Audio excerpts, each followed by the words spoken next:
नाही, युवा आता भडकलाय. आता जीडीपी दाखवले ते सगळं मॅनिप्युलेटेड. अरे इकडे पूर्णतः देश उद्ध्वस्त झाला आहे आणि 7.7 जीडीपी दाखवत आहे. तुम्हाला इतकी बेशरमकी तर खूप झाली, अमर्याद झाली असं मी मानतो. डिझेल पेट्रोलसाठी लोकांच्या रांगा आहेत, बेरोजगार रस्त्यावर उतरला आहे, महागाईचा भडका उडाला आहे, देशातली सोनं विकलं जात आहे, रिझर्व्ह बँक खाली गेली जात आहे. आणि अशा स्थितीमध्ये जे काही ॲग्रिकल्चर सेक्टरमध्ये फार मोठा गॅप निर्माण झालेला आहे आणि विशेष म्हणजे एक्सपोर्ट इम्पोर्टमध्ये प्रचंड घट झाली आहे. आता कोणी सांगत असतील की 2014 मध्ये व्हिएतनाममध्ये तुलना केली आणि भारताची, तर भारताच्या आणि व्हिएतनामच्या तुलनेमध्ये इथे 213 मिलियनची एक्सपोर्ट होत होतं, ते आता 400च्या पुढे गेलं, 213. आणि भारत 2014 मध्ये 330च्या आसपास होतं, ते 410 ते 420 वर गेलं. म्हणजे 30% ग्रोथ झाली, तिकडे डबल ग्रोथ झाली. आणि अशा स्थितीमध्ये आपली पाठ थोपटून घेणं आणि देशाला उद्ध्वस्त करणं, आज जे कॉक्रोच जनता पार्टीनं आंदोलन उभं केलं किंवा तरुण एकवटले आहेत, त्यामुळं आता युवा शक्ती शांत बसणार नाही. हा तरुण आता रोजगारासाठी भटकणारा या देशाला उद्ध्वस्त होताना बघणार नाही आणि त्यातून या आंदोलनातून देशातील परिवर्तनाची सुरुवात होणार आहे आणि परिवर्तन होईल.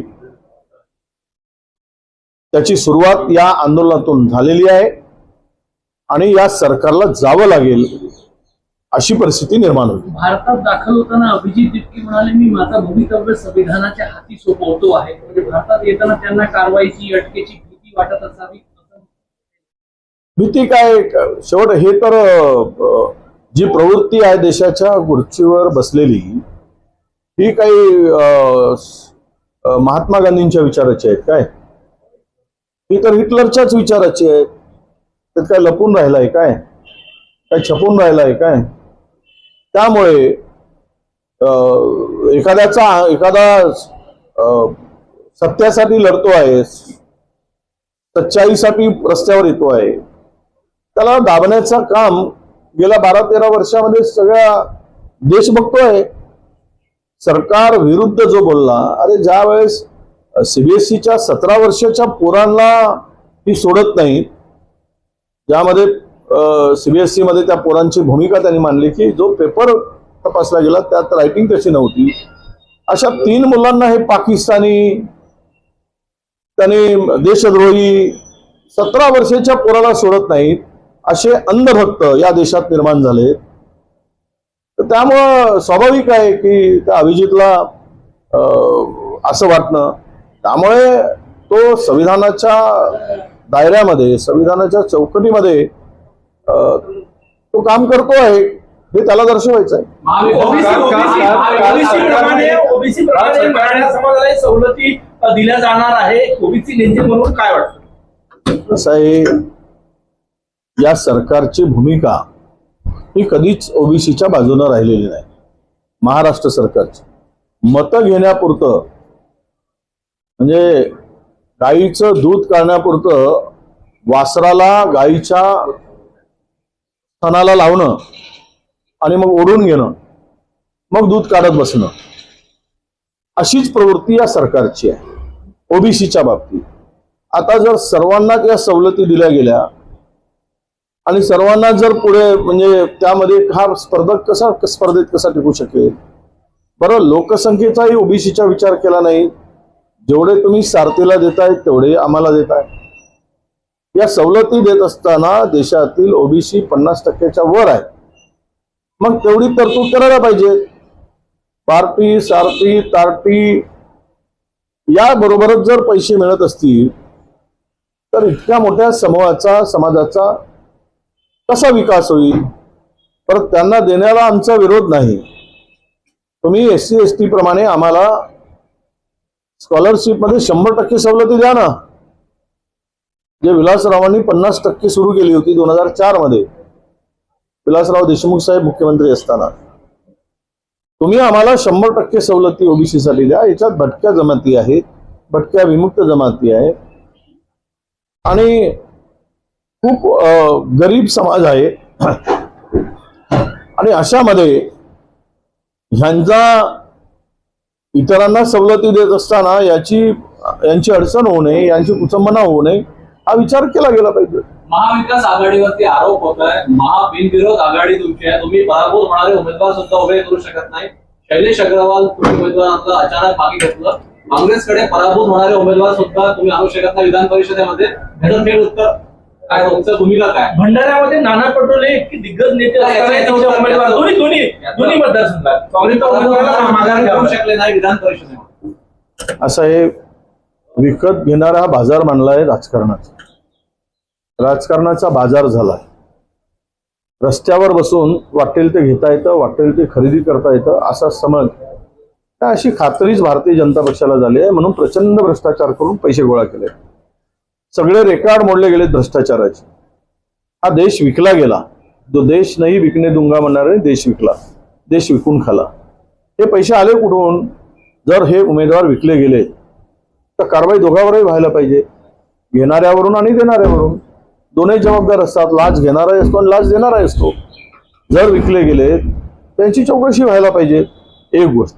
दुसरी गोष्ट अशी की जे उमेदवार उभे केले ते जर त्यांना एकतर उमेदवारच उभे व्हायला तयार नाहीत, कारण या प्रचंड शक्तीपुढे 10-10 लाख 15-15 लाखाचं जर मार्केट ओपन झाला तर कोण हिंमत करेल?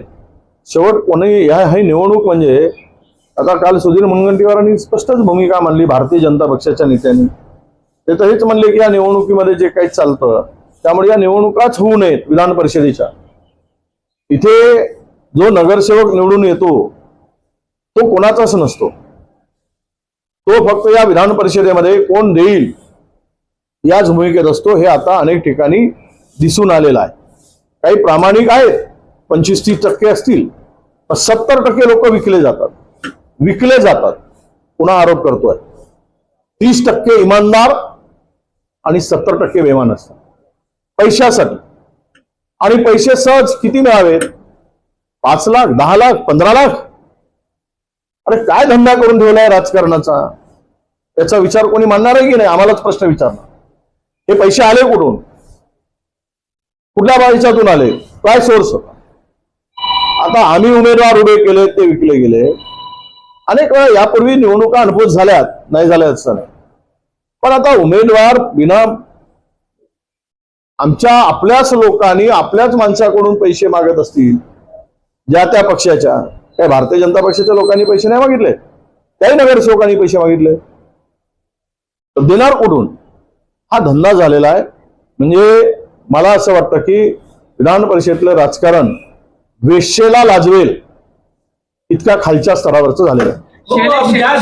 शैलेश अग्रवाल यांनी जेव्हा उमेदवारी परत घेतली त्यांनी असं काँग्रेस पक्षातील काही लोकांनी दगाबाजी केली चंद्रपूरमध्ये, असं त्यांचा रोग होता बोलण्याचा. काँग्रेसच्याच नेत्यांनी काही लोकांना पैसे दिले आणि सांगितलं की मी जिथे म्हणेल तिथेच मतदान करायचं. नाही, हे मी ऐकलं आहे की काही नगरसेवकांना 5-5 लाख रुपये एका काँग्रेसच्या नेत्यांनी दिलेत असं मी ऐकलंय, पण माझ्यापाशी त्याच्या संदर्भात नाही. मला एक माझाच नगरसेवक येऊन सांगितला की ते पैसे आम्हाला 5-5 लाख रुपये, मी सांगेल त्यावेळेस त्यांनाच मतदान करा, हे ठेवा. हे पैसे कुठून आलेत, कुणाचे होते, कशाच्यामुळे मिळालेत, हे काही त्यांनी कोड करून सांगितलं नाही. पण जवळपास चंद्रपूर जिल्ह्यामध्ये 40-45 लोकांना काँग्रेसच्या एका नेत्यांनी 5-5 लाख रुपये वाटल्याची चर्चा ही जोरात चंद्रपुरामध्ये होती. काही पत्रकारांनी मला विचारली. मला काही त्या संदर्भातले माझ्याकडे पुरावे नाही, त्यामुळे ही चर्चा आली कुठून आणि झाली कुठून हे मला सांगणं उचित होणार. शैलेश अग्रवालवर जेव्हा कारवाई होते की त्यांनी माघारी घेतली, मग हा जो नेता जो कोणी असेल ज्यांनी पैसे वाटले त्यांच्यावरही पक्षाने कारवाई करायला हवी. आता शैलेश अग्रवालकडे जर काही माहिती असेल उमेदवाराकडे तर त्यांनी ती हायकमांडकडे द्यावी, वरिष्ठांच्याकडे आमच्या. हे पैसे असे वाटले गेले आणि इथून पैसे आले, अमुक अमुक नेत्यांनी पैसे वाटले, ते त्यांच्याकडे माहिती असेल तर हायकमांडला कळवली तर बरं होईल. शैलेश अग्रवाल तुम्ही म्हटले की जे उमेदवार आहे ते विकले गेलेले आहे. दोन्ही भंडारा आणि चंद्रपूरचे दोन्ही उमेदवार विड्रॉ केलं त्यांनी, ते विकले गेले असं वाटतंय का तुम्हाला? नाही, आता मी माझ्याकडे काय त्यांनी दिलेले पैशाची माहिती आहे? मी काय साक्षीदार आहे? पैसे मोजताना मी होतो, पैसे देताना मी होतो. आता हे जर ज्यावेळेस अशी परिस्थिती निर्माण होते तर त्यावेळेस लोकांना स्वाभाविक वाटते की हे विकले गेले. मी काय म्हणू, जर आता जो प्रश्न तुम्ही केला की आमच्याच एका नेत्यांनी 5-5 लाख रुपये दिल्याची माहिती चर्चा जोरात होती, त्यामुळे पुढचा उमेदवार घाबरणारच, स्वाभाविक आहे. त्याच्यातूनही त्याला अनसिक्युर्ड वाटलं असेल. पण आता मी या सगळ्या प्रश्नाचं उत्तर माझ्याकडे कुठलाही पुरावा नसताना मी देणं हे उचित नाही. Like, share, and subscribe. Test Tech News. Stay tuned for the latest updates.